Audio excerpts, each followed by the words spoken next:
अब मैं आप लोगों को दशम स्कंद का 12वां अध्याय की कथा आघासुर उद्धार का कथा सुनाने वाले हैं। ध्यान पूर्वक सुनिएगा। दैत्य अघासुर मार कर भेजो निज पुरनाथ, कूद कूद खेलन लगे ले ग्वाल प्रभु साथ। प्रेम से बोले ग्वाल बाल की जय हो, जय जय श्याम सुंदर कृष्ण मुरारी की जय। श्री सुखदेव जी बोले, हे परीक्षित, श्याम बलराम एक दिन बड़े तड़के उठे और अपनी मुरली, सिंगा, लकटी तथा कलेवा आदि लेकर गाय चराने के लिए बड़े तड़के ही वन की ओर चल दिए। साथ में ग्वाल बाल भी सहस्त्रों गौएं बछड़े लेकर प्रशंसा से उनके पीछे पीछे हो लिए। उन सभी के साथ छींके, बैत, सिंह, बांसुरी आदि क्रीड़ा के समान थे। वे सब मिलकर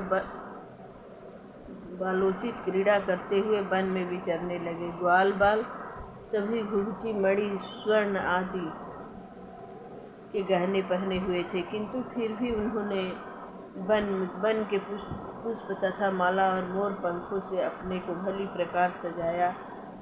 कोई किसी का कलेवा चुरा लेता, कोई किसी का छीका चुरा लेता। जब उसके स्वामी को पता चलता तब वे दूसरों को दे देते और दूसरा तीसरे को, तीसरा चौथे को। इस प्रकार जब तक वह रुहासु नहीं आ जाता तब तक उसे उसकी वस्तु नहीं देते। ब्रज बिहारी भगवान श्री कृष्ण चंद्र, आनंद कंद सब इस प्रकार बाल क्रीड़ा करते हुए वन में आगे बढ़ गए। जब वे आगे चले जाते तब ग्वाल बाल उन्हें पकड़ने की होड़ लगाते। कोई बांसुरी बजाता, कोई सिंह बजाता, कोई कोयल के स्वर में स्वर मिलाता, कोई वन के पक्षियों को पकड़ने के लिए दौड़ता।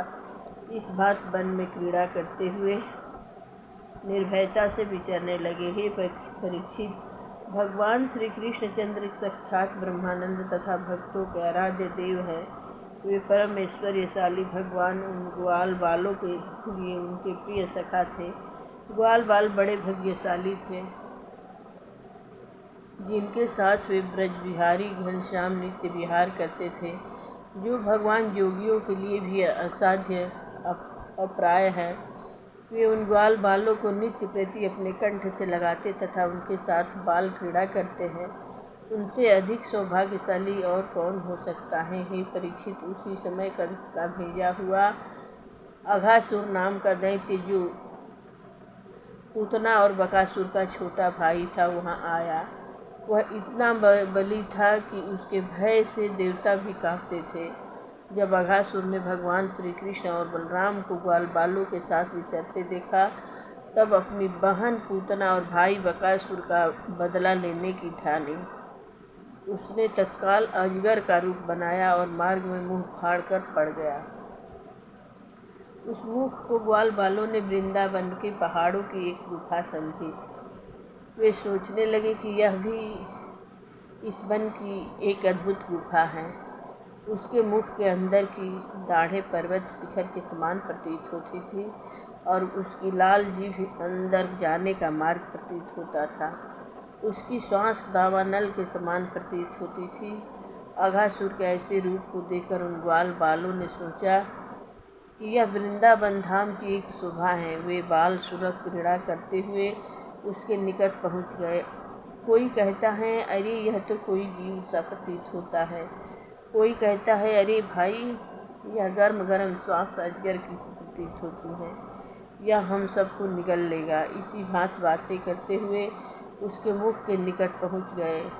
तब उस अघासुर ने एक तीव्र श्वास खींची जिससे सभी ग्वाल बाल उसके मुख में चले गए। अब अंतर्यामी भगवान श्री कृष्ण ने यह जाना कि बेचारे मेरे शरणागत ग्वाल बाल इसके मुख में चले गए, तब उन्होंने यह निश्चय किया कि किसी उपाय से ये ग्वाल बाल बच सकते हैं और कैसे यह अजगर रूपी राक्षस मारा जा सकता है। अभी अघासुर ने मुंह बंद नहीं किया था, वह श्री कृष्ण को निगलने की प्रतीक्षा में था। उन भगवान कृष्ण ने ग्वाल बालों की रक्षा के लिए शीघ्र ही अपने को अघासुर के मुख में डाल दिया।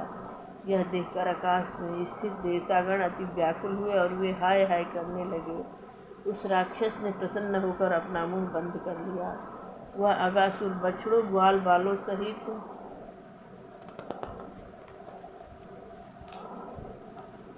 भगवान श्री कृष्ण को चबाने ही वाला था कि उसी समय भगवान श्री कृष्ण ने उस अजगर के कंठ में जाकर अपने शरीर को इतना बढ़ाया कि उसकी प्रश्वास बंद हो गई, उसकी आंखें उलट गई और वह छटपटा कर निश्चेष्ट हो गया। उसके भीतर से एक बड़ी ज्योति बाहर निकली। वह ज्योति दिशाओं में प्रज्वलित हो उठी, थोड़ी देर तक बाहर स्थित रही और भगवान के बाहर निकलने की प्रतीक्षा करने लगी।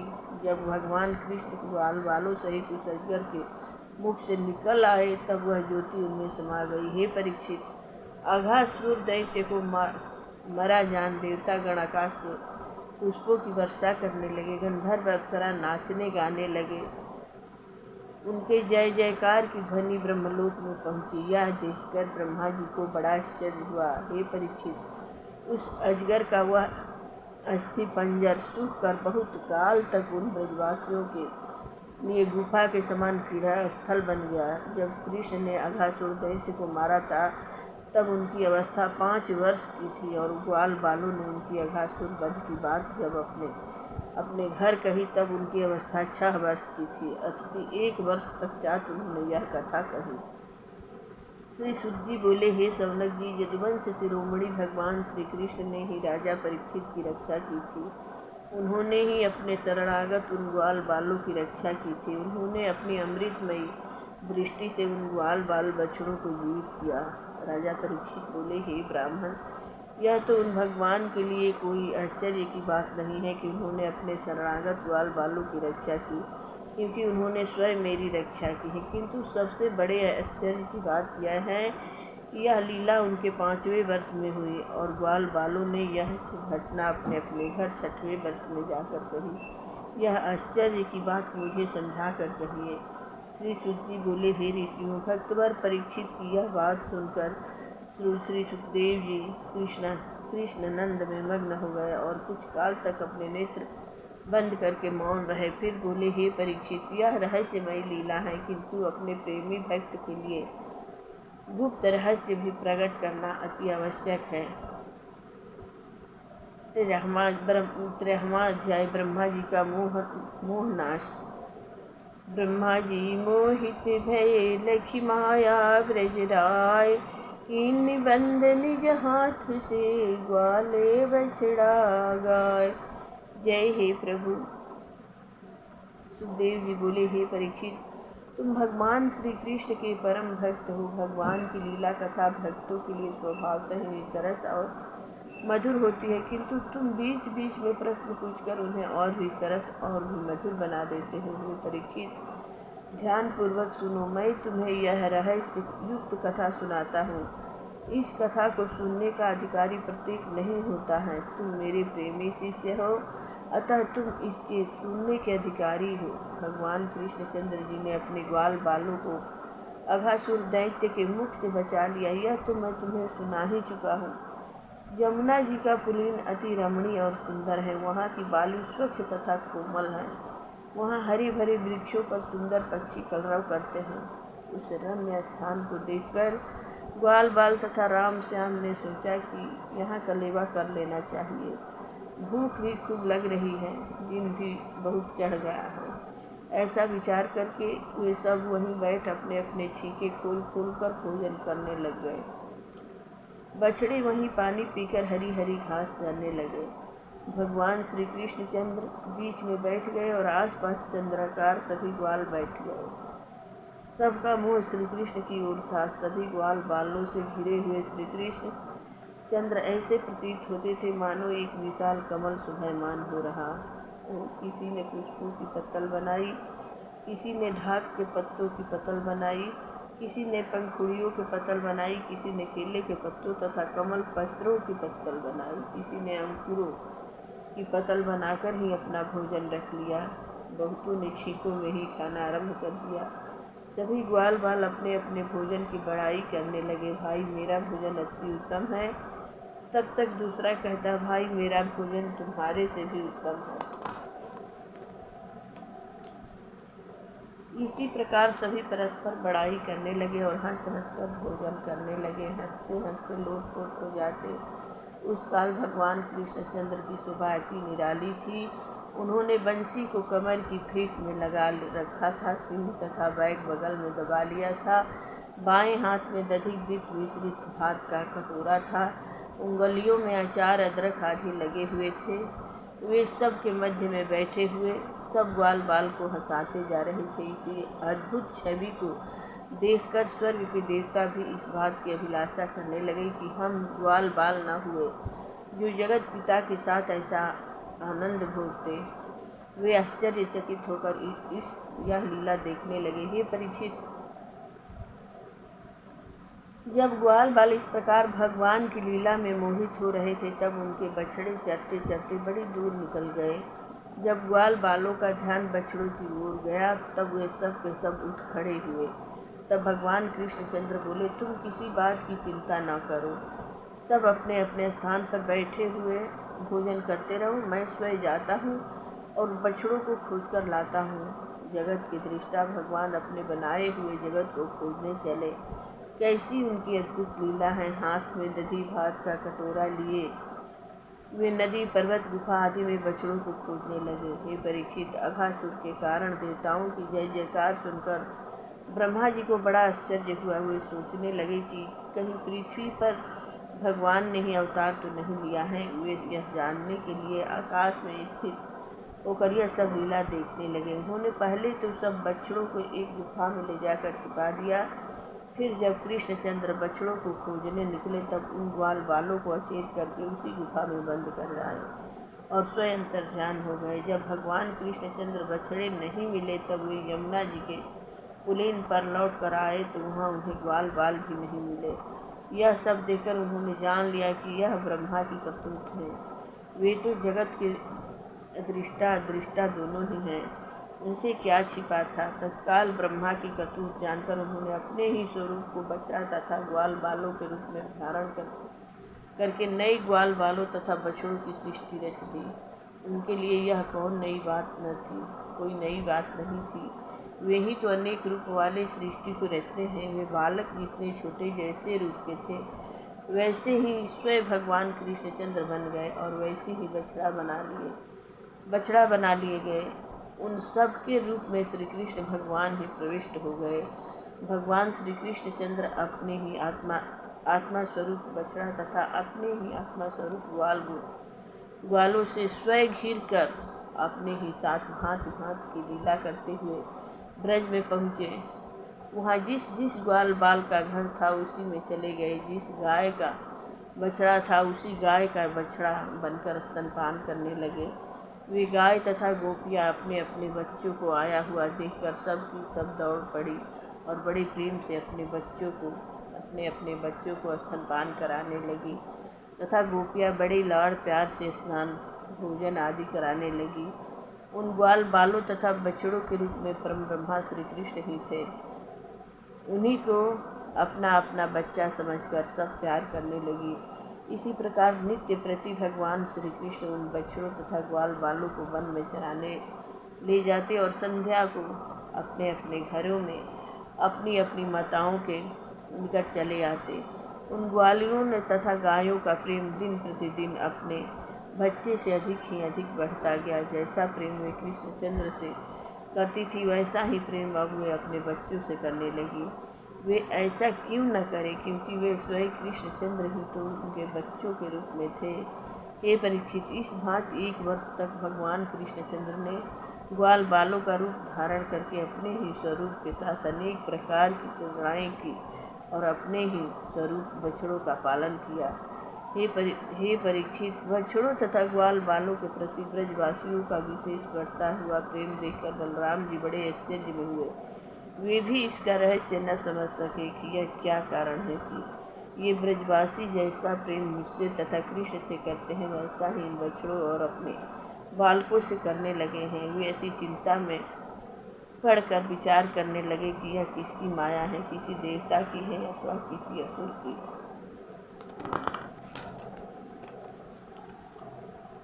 या किसी मनुष्य की है। जब बलराम जी ने अपनी ज्ञान दृष्टि से देखा तो उन्हें सारा ब्रज कृष्णमय ही कृष्णमय प्रतीत होने लगा। सभी बछड़ों तथा ग्वाल बालों के रूप में केवल श्री कृष्ण दृष्टि आने लगे। तब उन्होंने इसका रहस्य श्री कृष्णचंद्र से पूछा कि ये बछड़े तथा ग्वाल बाल न देवता हैं न ऋषि हैं, इन अनेक प्रकार के रूपों में आप ही प्रकाशित हो रहे हैं, क्या कारण है? इसका रहस्य सूक्ष्म में बतलाइए। इसका क्या कारण है कि आप ही इन सिंह, बंसी, बेत, रस्सी, बछड़ा, ग्वाल बाल आदि में प्रकाशित हो रहे हैं। तब भगवान कृष्णचंद्र ने बलराम जी को ब्रह्म की सभी करतूत सुनाई। हे परीक्षित, 1 वर्ष बीतने के 5-6 दिन पूर्व ब्रह्मा जी पुनः प्रकट हुए। ब्रह्मा जी के लिए तो यह काल उनकी आयु परिणाम से एक त्रुटि अति एक क्षण के बराबर था। जब ब्रह्मा जी ने ब्रज में आकर देखा कि जैसे बछड़ी ग्वाल बैल मैंने छिपाए थे वैसे तो वे चर रहे हैं और ग्वालें सब चरा रहे हैं, तब वे फिर उस गुफा में गए तो उन्होंने देखा कि सभी ग्वाल बाल बछड़े अचेत होकर गुफा में सो रहे हैं। तब तो उन्हें बड़ा आश्चर्य हुआ और वे अपनी ज्ञान दृष्टि से विचारने लगे। अब उनकी समझ में यह नहीं आया कि असली ग्वाल बाल तथा बछड़े कौन हैं और बनावटी कौन से हैं। वे भगवान कृष्ण की माया से मुग्ध हो गए। ब्रह्मा जी भगवान को ठगने चले थे, परंतु वे स्वयं ठग गए। हे परीक्षित, जब ब्रह्मा जी इस प्रकार का विचार कर ही रहे थे तभी उन्होंने देखा कि सभी ग्वाल बाल तथा बछड़े कृष्णमय हैं। उनकी 4 भुजाएं श्याम वर्ण पीताम्बर धारण किए, शंख चक्र गदा पद्म धारण किए हुए, शीश पर मुकुट, कंठ में कस्तूम मणि, बाजू बंद, कुंडल, वनमाला आदि सभी दिव्य वस्त्र आभूषणों से अलंकृत हैं। उनके अंग प्रति अंगों की शोभा अनोखी है। ब्रह्मा जी ने देखा कि दूसरे ब्रह्मा, शंकर, इंद्र आदि देवता से लेकर चराचर जगत उनकी पूजा तथा आराधना कर रहे हैं।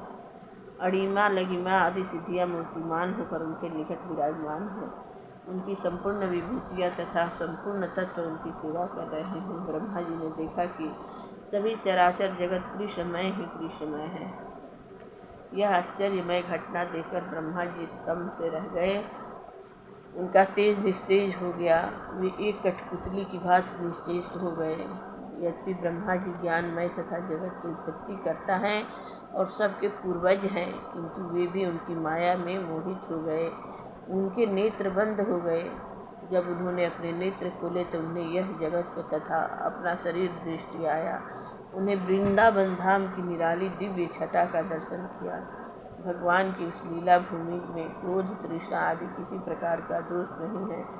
वैर भाव का वहाँ प्रवेश नहीं है। ऐसे उत्तम दिव्य धाम में ब्रह्मा अपनी नाट्य लीला कर रहे हैं। ब्रह्मा जी ने देखा कि वे ही कृष्ण हाथ में दधी भात का कटोरा लिए बछड़ों को ढूंढ रहे हैं।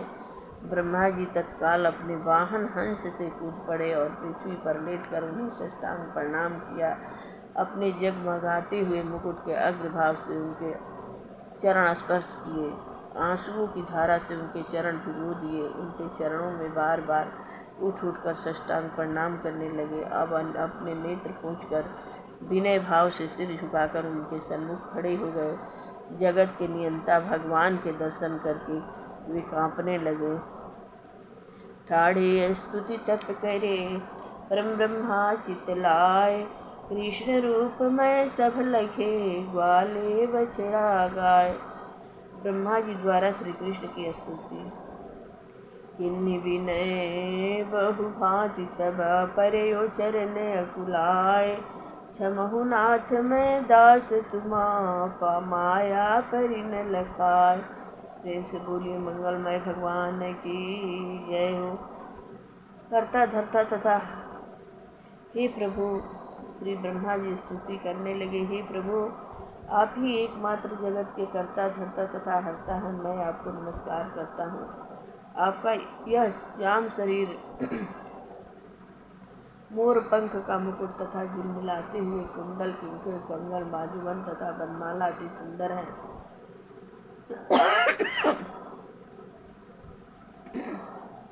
नन्हे नन्हे हाथों में दधी भात का कटोरा और भी अति शोभायमान है। साथ में कमर में कुर्सी हुई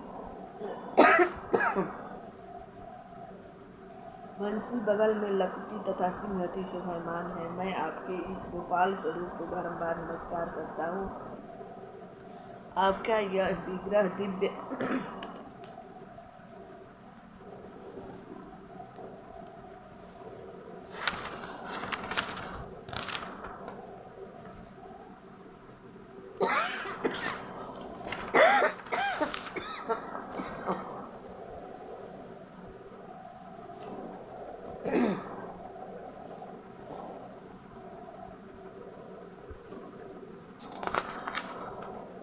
आपका यह विग्रह दिव्य अपराकृत शुद्ध एक सत्वमय तथा शंकर और अन्य योगी जन भी समाधि द्वारा आपके श्री विग्रह की महिमा नहीं जान सके हैं। फिर अन्य तो आपके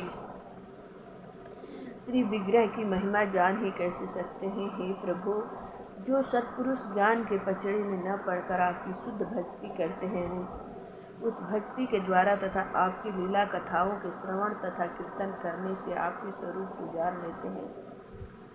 आपकी भक्ति ही सब ज्ञानों का ज्ञान तथा कल्याण का स्रोत है। जो लोग भक्ति को त्याग कर ज्ञान के लिए कष्ट सहते हैं, उन्हें केवल कष्ट ही कष्ट हाथ लगता है। हे परमात्मा, जब योग आदि द्वारा आपकी प्राप्ति नहीं हुई, तब बड़े बड़े योगियों ने भी भक्ति के द्वारा ही आपको प्राप्त किया है। आपके सगुण निर्गुण स्वरूप की महिमा अगम्य है, उसे कोई नहीं जान सकता।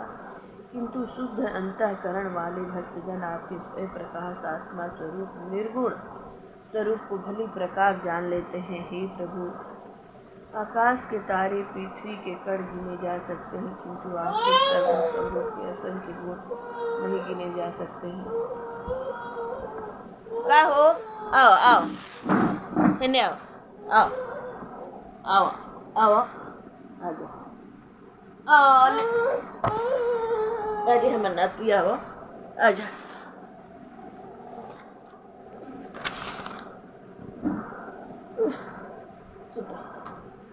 सुत जा, सुत जा,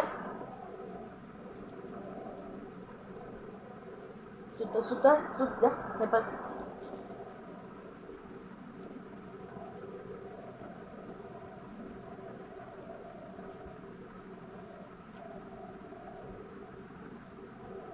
आपका अवतार संसार के कल्याण के लिए ही हुआ है। जो पुरुष प्रारंभ के भोगों को भोगता हुआ आपके चरणों में लगा रहता है, उसे आपकी भक्ति इसी भांति प्राप्त हो जाती है, जैसे पुत्र को पिता की संपत्ति प्राप्त हो जाती है। हे प्रभु, मैं बड़ा कुटिल हूँ। मैं आपको भी नहीं पहचान सका। आप मायावियों के भी बड़े मायावी हैं। मैं आपकी माया चक्र को न समझ सका। मैंने अपनी माया का प्रयोग आप पर किया। मैं तो आपके सामने आग की एक चिंगारी के समान हूँ। मेरी उत्पत्ति रजोगुण से है, आपकी उत्पत्ति सत्वगुण से है। मैं अपने को जगत का कर्ता मान बैठा हूँ। यह मेरा ज्ञान नहीं है तो और क्या है। मैं अभागा इस माया के जाल में अंधा हो रहा हूँ। मैं तो आपका दास हूँ। महत्व आदि में उत्पन्न यह शरीर मेरा ब्रह्मांड है। आपके रूम रूम में ऐसे अनगिनत ब्रह्मांड समाये हुए हैं, अतः मैं आपके शरीर में समाया हुआ हूँ। आपकी कोख में मेरा वास होने से मैं आपका पुत्र हूँ, अतः मुझे पुत्र समझकर मेरा अपराध क्षमा कीजिए। जिस प्रकार माता अपने बालक के अपराधों को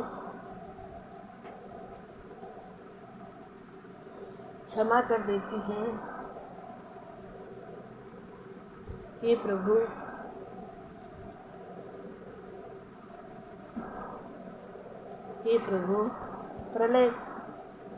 प्रलय के पश्चात आपकी नाभि से कमल उत्पन्न होता है और उस कमल से मैं उत्पन्न होता हूँ।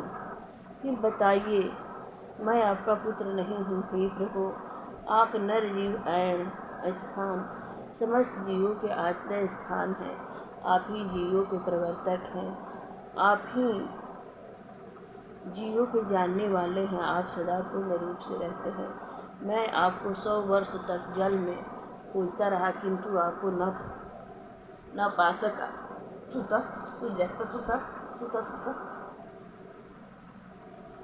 अभी माता यशोदा ने आपके मुखों में आपके मुख में तीनों लोगों को देखा था। वह आपकी माया नहीं है तो क्या है? आपकी माया से यह जगत जैसा बाहर प्रतीत होता है, क्या वैसे ही आपके उदर में भी प्रतीत होता है? आपने मुझे ही अपनी माया में फंसा लिया है। पहले आप एक थे, फिर अनेक हो गए। समस्त ब्रज की गाय ग्वाले, बंसी रस्सी बछड़े आदि आप में ही प्रतीत होने लगे।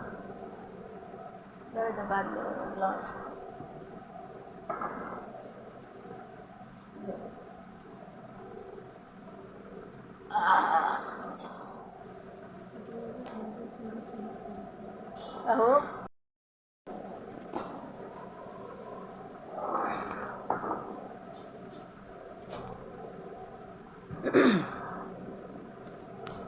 आपके चतुर्भुज स्वरूप का दर्शन होने लगा। हे प्रभु, केवल आप ही आप शेष है।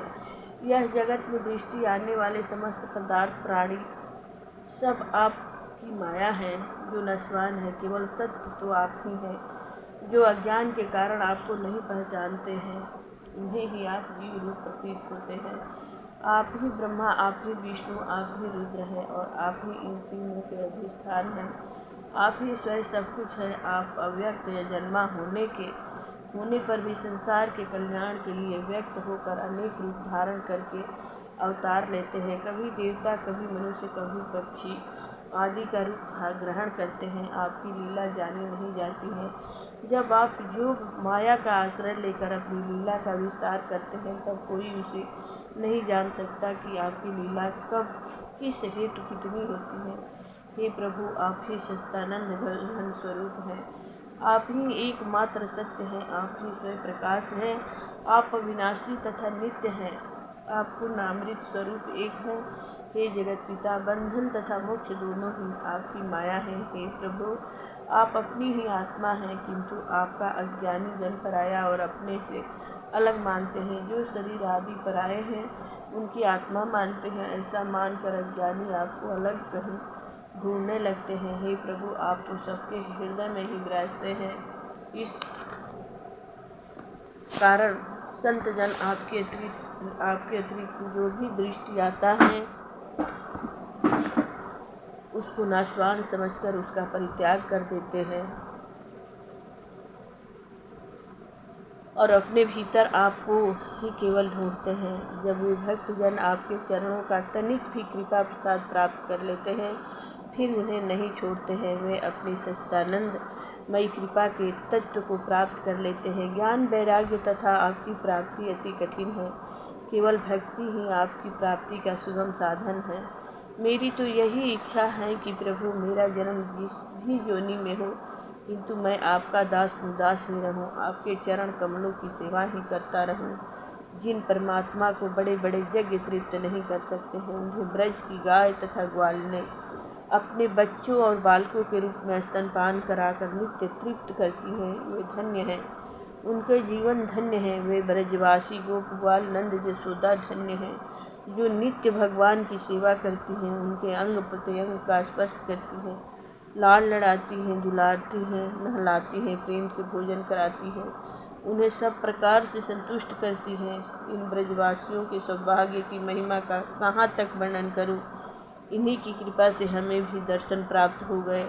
जब हम केवल आपके चरणों का ही स्पर्श करके धन्य धन्य हो जाते हैं, तब उन ब्रजवासियों का तो कहना ही क्या है, जो आपके संपूर्ण अंगों का स्पर्श करते हैं। हे प्रभु, आपके चरणों की धूलि को श्रुतियाँ भी अनादिकाल से ढूंढ रही हैं। वह धूल आज मुझे प्राप्त हो गई है। ये ब्रजवासी भी आप ही हैं, अतः इनके चरणों की धूलि भी आपके ही चरण की धूल है। हे प्रभु, मैं बड़ी आश्चर्य में मोहित हो रहा हूँ कि आप इन ब्रजवासियों की सेवा के बदले में इन्हें क्या फल प्रदान करोगे। केवल इनकी सेवाओं के फल स्वरूप आप ही इन्हें प्राप्त हुए हैं, किंतु आपको तो उन पापी अघासुर, बकासुर तथा पुतना आदि ने भी प्राप्त कर लिया है, जो केवल भेष से ही राक्षस प्रतीत होते थे और हृदय से अति पापी थे। किंतु इन ब्रजवासियों ने तो आपके चरणों में सर्वस्व अर्पण कर दिया है। इनकी सेवा से आप किस प्रकार उत्तीर्ण हो सकेंगे। हे प्रभु, मैं आपके शरण में हूँ। मेरा मोह नाश हो गया, अब मुझे अपने लोक में जाने की आज्ञा दीजिए। इतना कहकर ब्रह्मा ने उनकी 3 बार परिक्रमा की और साष्टांग प्रणाम करके अपने लोक को चले गए। सुखदेव जी बोले, हे परीक्षित, भगवान की माया से सारा जगत मोहित रहता है। उन ग्वाल बालों तथा बछड़ों को तो ब्रह्मा जी ने पहले ही छोड़ दिया था। जब भगवान श्री कृष्ण लौटकर पुलिन पर आए तब उन्हें वे ग्वाल बाल सब उसी भांति भोजन करते हुए पाए। वे बोले, आओ भाई, अभी हमने तुम्हारे बिना एक और भी नहीं खाया है। आओ यहाँ बैठो, भोजन करो। तब भगवान ने इन ग्वाल बालों के साथ बैठकर भोजन किया। फिर अपनी अपनी गायों तथा बछड़ों को लेकर श्याम सुंदर को तथा बलराम जी को आगे करके सब ब्रज की ओर चल दिए। कभी नाचते, कभी गाते, कभी परस्पर खेल कूद करते चलते। जब श्याम और राम ग्वाल बालों तथा गौओं के साथ ब्रज के निकट पहुँचे तब बांसुरी की टेर सुनकर सभी ब्रजवाला दिन भर के विरह के कारण दुखी हो रही थी उठ धाई। मार्ग में दोनों ओर श्याम सुंदर के दर्शनों के लिए खड़ी हो गई। जब श्याम सुंदर की कृपा दृष्टि उन पर पड़ी, दृष्टि से दृष्टि मिली, तब अपनी दृष्टि से उनके हृदय की शीतल करके उनकी विरह व्यथा हरि ने हर लिया और वृंदावन में प्रवेश किया। हे परीक्षित, जब सभी ग्वाल बाल अपने अपने घर पहुँचे तभी उन्होंने अघासुरवध की लीला अपने अपने घर कही। जो तुमने पूछा था कि कृष्णचंद्र की 5वें वर्ष की लीला 6वें वर्ष में कैसे कही, उसका रहस्य मैंने तुम्हें बता दिया। तब राजा परीक्षित बोले, हे ब्राह्मण, भगवान श्री कृष्णचंद्र दूसरे के पुत्र होते हुए भी ब्रज की गोपी अपने पुत्रों से अपेक्षा उनकी अधिक प्रेम क्यों करते थे, जितना वे अपने पुत्रों से भी नहीं करते थे? इसका क्या कारण है? श्री सुखदेव जी बोले, हे परीक्षित, संसार में समस्त प्राणी जितना प्रेम अपनी आत्मा से करते हैं उतना अन्य किसी से नहीं करते हैं। पुत्र, धन, स्त्री आदि से तो वे इस कारण प्रेम करते हैं कि वे सब अपनी आत्मा को प्यारे लगते हैं। इसीलिए हे परीक्षित, सभी जीवधारियों को जितना अपनी आत्मा अपने शरीर से प्रेम है उतना पुत्र, स्त्री, धन आदि संगे संबंधियों से नहीं होता। जब ज्ञानी मनुष्य यह जान लेता है कि मैं आत्मा हूँ, शरीर नहीं हूँ, तब वे इस शरीर से भी प्रेम नहीं करते। इसलिए यह प्रमाण सिद्ध है कि समस्त प्राणी अपनी आत्मा की आपसे जितना प्रेम करते हैं उतना अन्य किसी से नहीं करते हैं। उस आत्मा के लिए सारे जगत से प्रेम करते हैं। हे परीक्षित, यह तुम्हें पता ही है कि श्री कृष्णचंद्र सबकी आत्मा है। इसी कारण सभी अपने पुत्र, स्त्री, धन, गृह संबंधियों आदि से बढ़कर उनसे प्रेम करते हैं।